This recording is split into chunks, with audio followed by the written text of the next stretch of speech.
महाभारत एक ऐसी कहानी है ना, जहां किस्मत और वक्त ये दोनों एक दूसरे में ऐसे उलझे हैं कि पूछो मत। और इसी उलझन के बीच से हम निकालने जा रहे हैं एक ऐसे हीरो की कहानी जिसका जन्म एक भयानक राज और एक दिव्य श्राप के मिलने से हुआ था। और इस कहानी की शुरुआत कौन करता है पता है? खुद समय। वो कहता है, मैं समय हूं, लेकिन कभी-कभी मेरी रफ्तार भी किस्मत की लकीरों के आगे धीमी पड़ जाती है। सोचिए, यहीं से इसी बैकग्राउंड में हमारी कहानी शुरू होती है। और बस यहीं से उठता है वो एक सवाल जो सच में रूह कंपा देता है। एक माँ जो जिंदगी देती है, वो अपने ही 7-7 बच्चों को पैदा होते ही पानी में कैसे डुबो सकती है? मतलब ये कैसे मुमकिन है? चलिए आज इसी अविश्वसनीय राज से पर्दा उठाते हैं। तो कहानी शुरू होती है एक पिता की लाचारी से और एक माँ के उस खौफनाक काम से। एक ऐसा राज जिसने हस्तिनापुर के सिंहासन की नींव तक हिला दी थी। जरा सोचकर देखिए, उस राजा का दर्द, राजा शांतनु का। सालों तक वो बस देखते रहे। हर बार बेटा पैदा होता, खुशी होती, और अगले ही पल उनकी पत्नी गंगा उस बच्चे को नदी में डुबो देती। और वो कुछ नहीं कर पाते थे। क्यों? क्योंकि उन्होंने एक वचन दिया था, एक ऐसा वचन जिसने उनके हाथ पैर बांध रखे थे। यहां पर ना दो बिल्कुल अलग तस्वीरें दिखती हैं। एक तरफ है राजा शांतनु, जो अपने वचन में बंधे हैं और अंदर ही अंदर तड़प रहे हैं।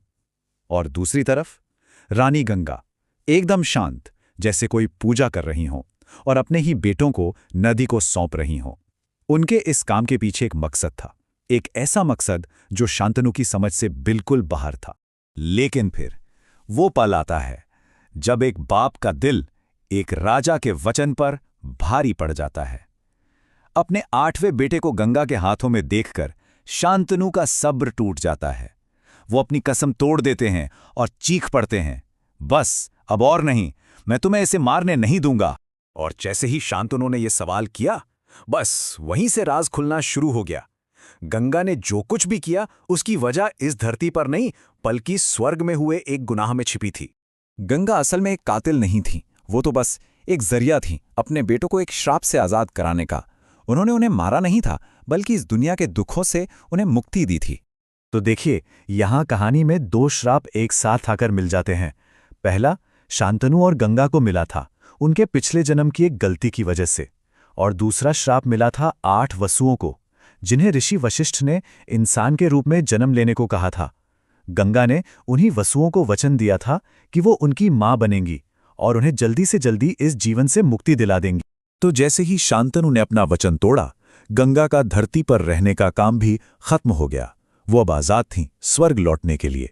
लेकिन इसका नतीजा ये हुआ कि उनका 8वां बेटा देवव्रत उस श्राप से मुक्त नहीं हो पाया। उसे यहीं धरती पर रहकर अपना श्रापित जीवन बिताना था।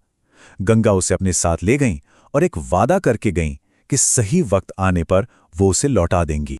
और गंगा और बेटे के जाने के बाद राजा शांतनु की दुनिया ही उजड़ गई।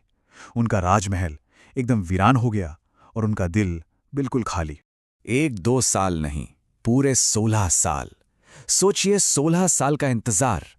ये शांतनु के प्यार और सब्र का सबसे बड़ा इम्तिहान था। इन 16 सालों में वो बस उसी एक वादे के सहारे जिंदा थे जो गंगा ने उनसे किया था। उनकी जिंदगी बस महल से नदी के किनारे और नदी के किनारे से वापस महल तक सिमट कर रह गई थी। रोज वो उसी नदी के किनारे जाते थे जहां उन्होंने अपनी पत्नी और बेटे को खोया था, बस इसी उम्मीद में कि शायद आज वो लौट आएंगे। और फिर 16 साल के इस लंबे, बहुत लंबे इंतजार के बाद एक दिन कुछ ऐसा हुआ जिसने सब कुछ बदल कर रख दिया।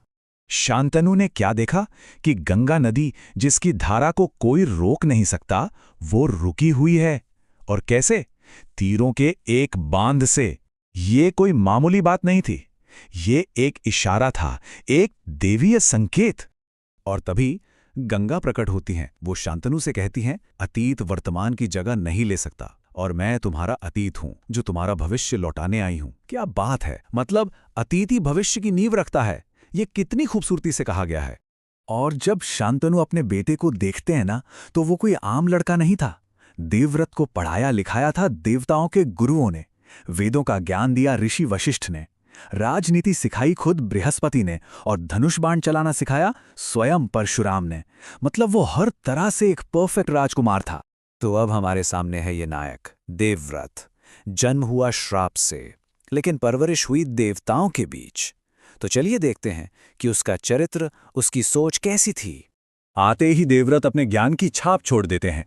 वो कहते हैं कि असली ज्ञान से घमंड नहीं, विनम्रता आती है, और यही विनम्रता इंसान को काबिल बनाती है। ये बात उनके कैरेक्टर की गहराई को दिखाती है।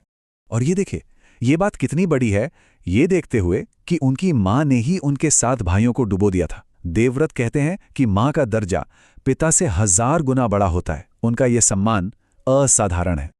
और इस एक लाइन से देवव्रत अपनी माँ गंगा को हर दोष से मुक्त कर देते हैं। उनका मानना था कि बेटा बुरा बेटा हो सकता है, पर एक माँ कभी बुरी माँ नहीं हो सकती। मतलब माँ का प्यार हमेशा पवित्र होता है, चाहे उसके काम हमें कितने ही कठोर क्यों न लगे। देवव्रत सिर्फ बातें नहीं करते थे, उन्होंने अपना हुनर और अपनी समझ को तुरंत साबित भी करके दिखाया। एक बिगड़ैल घोड़ा था जिसे कोई काबू नहीं कर पा रहा था। देवव्रत ने उसे एक पल में वश में कर लिया। क्यों? क्योंकि वो समझ गए कि घोड़ा तो अपनी ही परछाई से डर रहा था।